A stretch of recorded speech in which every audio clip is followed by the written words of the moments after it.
Bismillahirrahmanirrahim.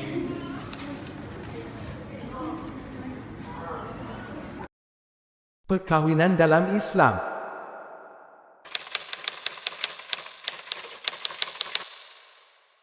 Setiap bangunan semestinya terbina dari sejumlah batu bata. Dari jumlah batu bata itu terbentuklah organisasinya, dan di atas batu-batu ini, asas ini, terbina pula tiang-tiang dan bahagian-bahagiannya.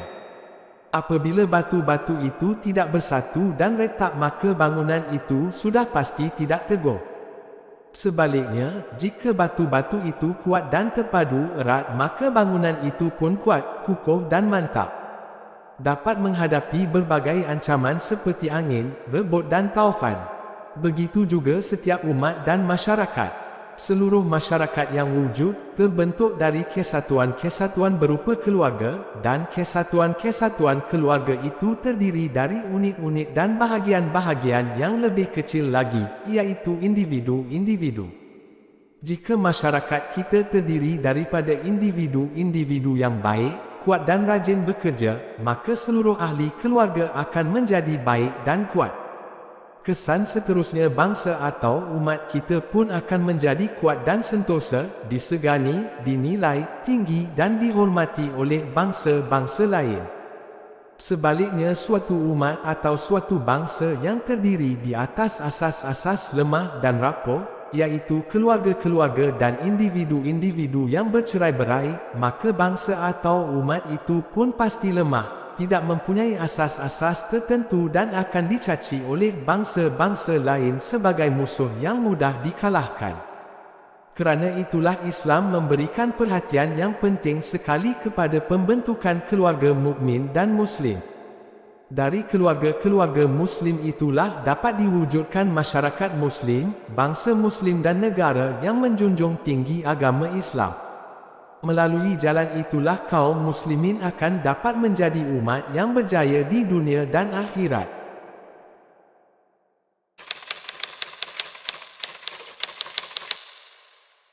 Meminang adalah langkah pertama yang menentukan sebelum terjadinya akad nikah.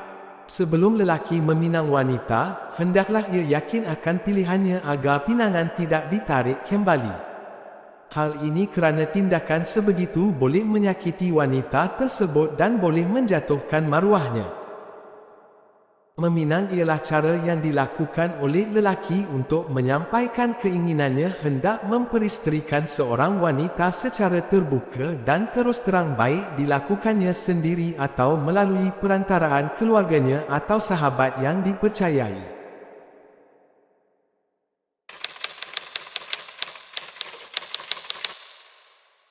Islam menekankan agar pinangan dirahsiakan dan dibataskan pengetahuan di dalam lingkungan keluarga.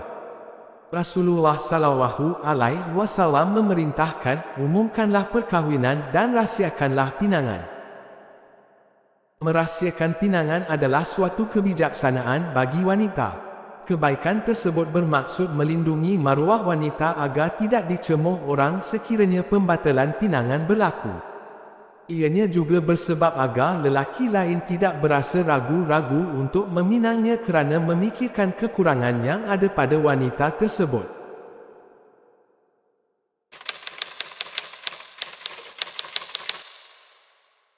Undang-undang Keluarga Islam.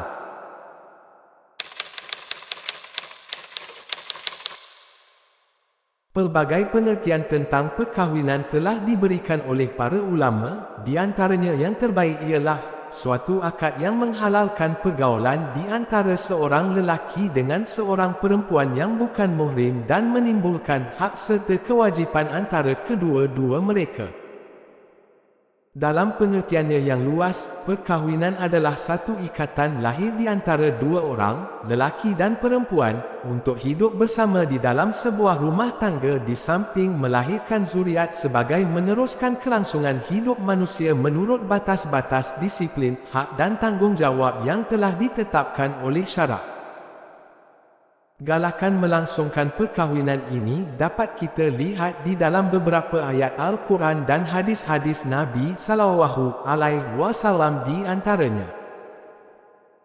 Maka kawinilah perempuan-perempuan yang kamu suka, 2, 3 dan 4, tetapi kalau kamu khawatir tidak dapat berlaku adil di antara perempuan-perempuan itu, hendaklah kamu berkahwin seorang sahaja. Sabda Nabi SAW, akan tetapi saya menunaikan sembahyang dan tidur, saya juga berpuasa dan berbuka, saya berkahwin dengan orang-orang perempuan, barang siapa yang tidak suka dengan sunnah saya maka dia bukanlah daripada golongan saya. Hukum asal perkahwinan ialah harus, tetapi ia kadang-kadang menjadi wajib, kadang-kadang pula ia menjadi haram atau sunat atau makruh atau ia turun ke taraf asalnya iaitu harus. Antara sebab perubahan itu berlaku ialah menjadi wajib kepada seseorang yang mampu memberi nafkah lahir dan batin di samping dia tidak mampu mengawal dirinya dari berbuat zina. Haram ke atas seseorang yang tidak mampu memberi nafkah lahir dan batin serta ia akan memudaratkan pasangannya. Pernikahan menjadi sunat apabila seseorang mampu memberi nafkah lahir dan batin, tetapi ia tidak khawatir dirinya dari melakukan zina, dengan erti dia masih mampu mengawal diri. Makruh bagi seseorang yang tidak mampu memberi nafkah lahir dan batin tetapi tidak memberikan kesan buruk kepada isterinya kerana isterinya seorang yang kaya di samping tidak kuat keinginan untuk melakukan persetubuhan. Ia harus bagi seseorang yang mampu untuk berkahwin tetapi tidak ada sebab yang mendorongnya untuk berkahwin.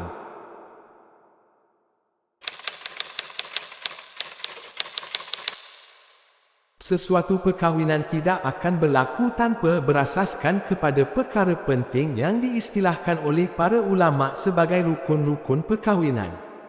Tanpa sebahagiannya atau salah satunya maka perkahwinan tidak akan wujud. Antaranya ialah 1. Pengantin lelaki, 2. Pengantin perempuan, 3. Wali, 4. 2 orang saksi, 5. Sigah ijab dan kabul.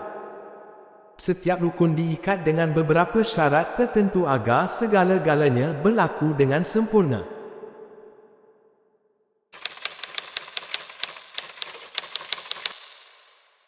Satu, Islam. 2. Tidak dipaksa kahwin. 3. Tidak berada dalam ihram kerana mengerjakan haji atau umrah. 4. Mukallaf.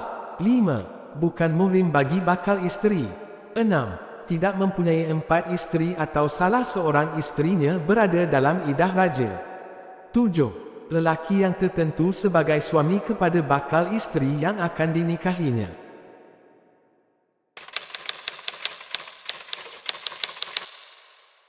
1. Islam. 2. Bukan dalam iddah. 3. Bukan isteri orang. 4. Bukan muhrim kepada suami. 5. Tidak berada dalam ihram kerana mengerjakan haji atau umrah. 6. Perempuan yang tertentu sebagai isteri kepada bakal suami yang akan berkahwin dengannya.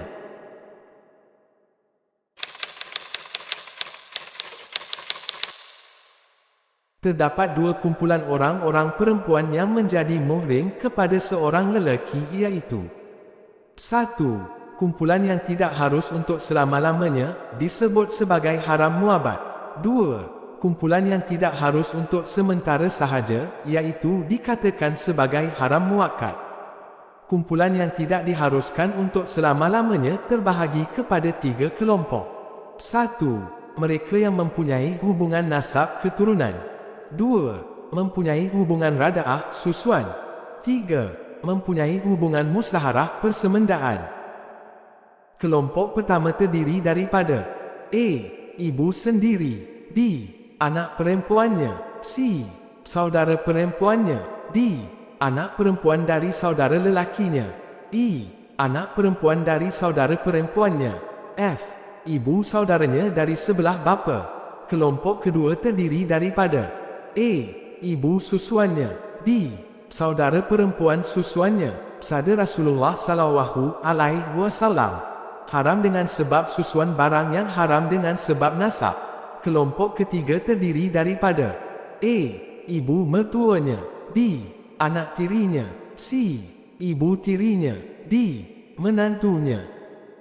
Kumpulan yang tidak diharuskan untuk sementara waktu terdiri daripada A.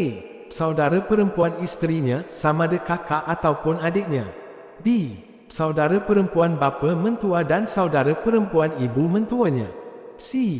Berlainan agama, dia akan menjadi harus dikahwini dengan memeluk agama Islam.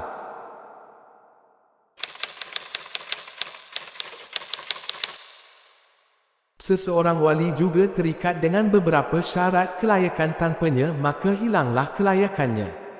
Antara syaratnya: 1. Islam. 2. Lelaki. 3. Sempurna umur balik. 4. Berakal serta waras fikirannya. 5. Bebas merdeka. 6. Adil. 7. Tidak dalam ihram haji atau umrah. 8. Tidak dipaksa menjadi wali.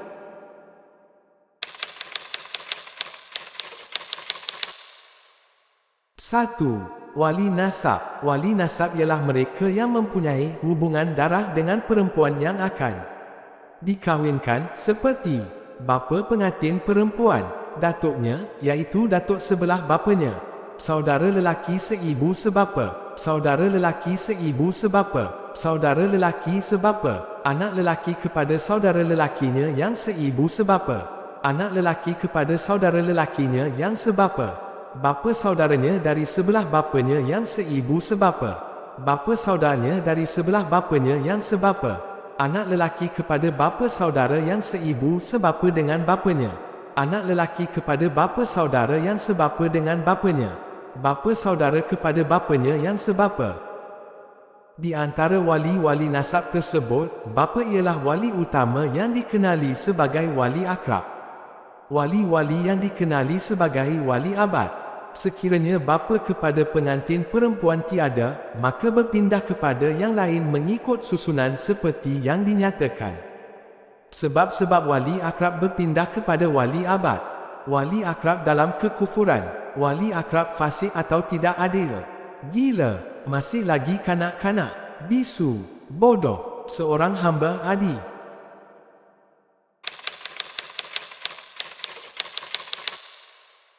Wali hakim ialah ketua negara Islam atau wakilnya seperti kadi besar, kadi-kadi daerah atau orang yang mendapat tauliah daripada pejabat-pejabat kadi daerah.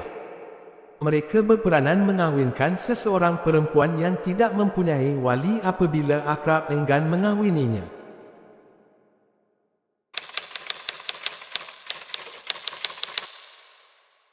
Syarat-syarat saksi. 1. Dua orang saksi adalah lelaki. 2. Kedua-duanya beragama Islam. 3. Sempurna umur balik. 4. Sempurna pendengaran. 5. Boleh bercakap dan melihat. 6. Waras fikiran. 7. Bersifat adil. 8. Faham dan mengerti bahasa yang digunakan di dalam ijab dan kabul. 9. Kuat ingatan. 10. Tidak dipaksa untuk menjadi saksi. 11. Tidak berada dalam ihram mengerjakan haji atau umrah.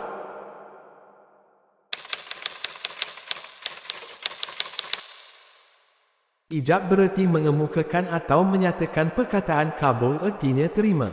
Jadi, ijab dan kabul ertinya seseorang menyatakan sesuatu kepada seseorang kemudian orang itu menyatakan sesuatu kepada seseorang kemudian orang itu menyatakan terima.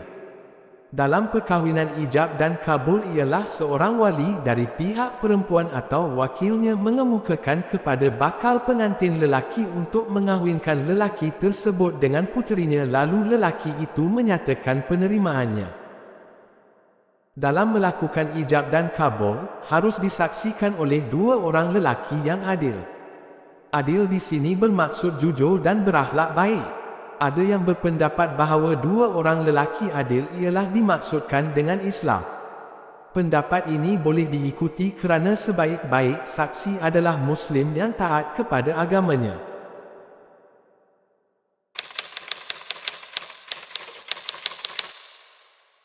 Dalam pernikahan harus ada pemberian harta sebagai mas kahwin berdasarkan firman Allah. Ertinya, dan dihalalkan bagi kamu selain yang demikian, iaitu mencari isteri-isteri dengan hartamu untuk dikahwini bukan untuk berzina. Petik 2. dan dalam sebuah hadis bahawa Rasulullah sallallahu alaihi wasallam bersabda kepada lelaki yang meminang wanita, ia pernah menawarkan dirinya untuk dinikahi Rasulullah, bermaksud carilah mas kahwin walaupun berupa cincin dari besi. Wanita yang menikah tanpa mas kahwin berhak untuk menuntut kepada suami mas kahwin mistil. Mas kahwin pernikahan boleh berupa mengajar membaca Al-Quran, hadis-hadis atau ilmu-ilmu yang bermanfaat. Memenuhi pembayaran mas kahwin adalah termasuk bahagian akad, kerana segala jenis yang menjadi pensyaratan dalam akad termasuk dalam bahagian dari akad tersebut. Pembayaran mas kahwin boleh dicicil bila sudah ada kesepakatan sebelumnya. Suami wajib memenuhinya tatkala waktu pembayaran telah tiba. Dan mas kahwin yang ditangguhkan tersebut wajib dikeluarkan zakat dengan syarat keadaan ekonomi suami baik dan mampu, dan tidak wajib mengeluarkan zakat apabila suami tersebut berkeadaan miskin. Wanita dibolehkan melepaskan hak mas kahwinnya kepada calon suami bila tanpa ada unsur paksaan. Tetapi bila ada unsur paksaan atau ancaman mahu dicerai, maka mas kahwin tersebut tidak boleh lepas dari tangannya kerana tidak boleh memaksanya agar menggugurkan mas kahwin. Mas kahwin wajib dibayar setelah wanita tersebut mengadakan hubungan alwat, digauli, meninggal atau bercumbu. Apabila seorang suami telah melakukan alwat dengan isterinya, maka wanita itu berhak mendapatkan mas kahwin tersebut walaupun dicerai. Apabila terjadi akad nikah suami terus meninggal dunia sebelum menjimatnya, maka si isteri berhak atas mas kahwin yang sempurna, bahkan meski hanya dicumbui sahaja tetap dia berhak atas mas kahwin yang sempurna. Salah satu dari 4 perkara kematian, alwat, senggama dan bercumbu yang mewajibkan mas kahwin sempurna. Jika seorang suami setelah menikah belum melakukan 4 perkara di atas, maka wanita tersebut harus menjalani iddah, berhak mendapat bahagian warisan dan memperolehi mas kahwin mitsil bila sebelumnya tidak disebutkan mas kahwinnya. Allah pernah berfirman, artinya, orang-orang yang meninggal dunia di antaramu dengan meninggalkan isteri-isteri, hendaklah para isteri itu menangguhkan dirinya beriddah 4 bulan 10 hari. Dalam ayat di atas, wanita sudah disebut sebagai isteri walaupun belum digauli. Jika seseorang lelaki menikah kemudian menjatuhkan talaknya kepada isterinya sebelum digauli, maka wanita berhak mendapatkan separuh dari mas kahwin tersebut sekiranya telah disebutkan kadarnya. Jika belum ditentukan kadarnya, maka dia hanya berhak mendapatkan mut'ah tanpa menjalani iddah.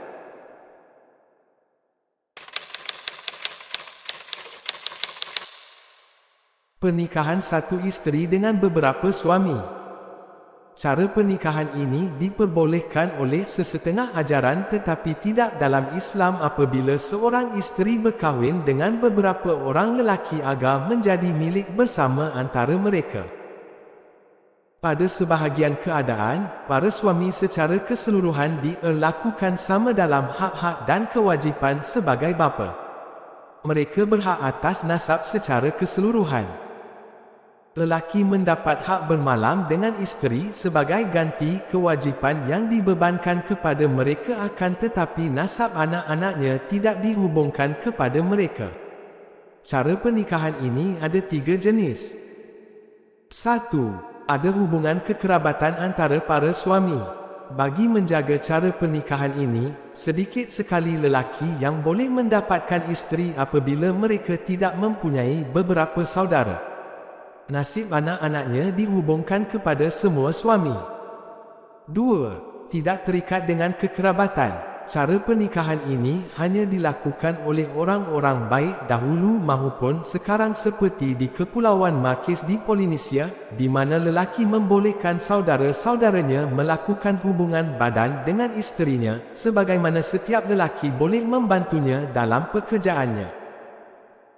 Ada sebahagian kabilah-kabilah Arab zaman jahiliyah, sebagaimana dinyatakan dalam hadis riwayat Bukhari dari Aisyah, suatu kaum yang tidak lebih dari 10 orang berkumpul dan semua masuk ke dalam rumah seorang wanita dan mereka melakukan hubungan badan dengannya. 3. Cara ketiga, iaitu suami mempunyai seorang isteri akan tetapi orang lain diperbolehkan untuk melakukan hubungan badan dengannya dalam batas waktu tertentu sebelum diadakan walimah pernikahan atau setelahnya dalam keadaan tertentu dan dengan aturan khusus di mana campur tangan ini tidak masuk dalam kategori sebagai suami dan juga tidak mendapatkan hak-haknya.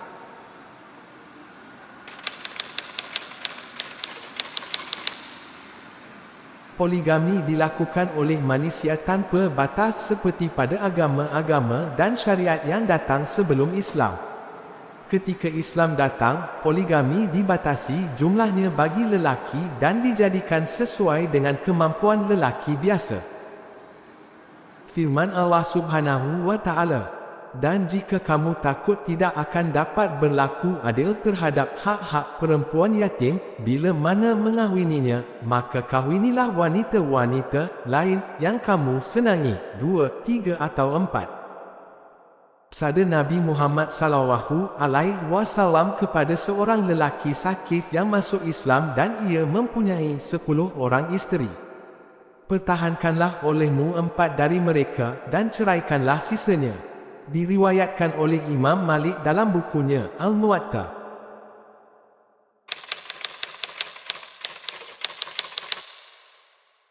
Lelaki yang melakukan poligami diisyaratkan untuk berlaku adil dengan setiap isterinya meliputi keadilan dalam bermalam dengan setiap isterinya sesuai dengan waktu ia bermalam di rumah isterinya yang lain.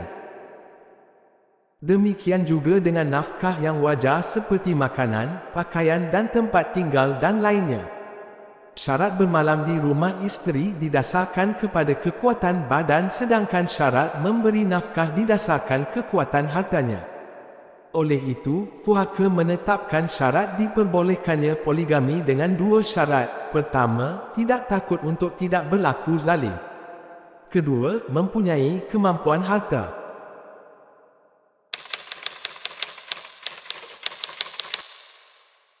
Monogami merupakan cara perkahwinan tunggal iaitu perkahwinan antara seorang lelaki dengan seorang perempuan sahaja. Sesetengah agama seperti Kristian mengamalkan perkahwinan sejenis ini kerana menganggap perkahwinan antara seorang lelaki dan seorang perempuan adalah untuk sepanjang zaman. Oleh kerana itulah penceraian tidak diiktiraf sama sekali seperti mazhab Katolik.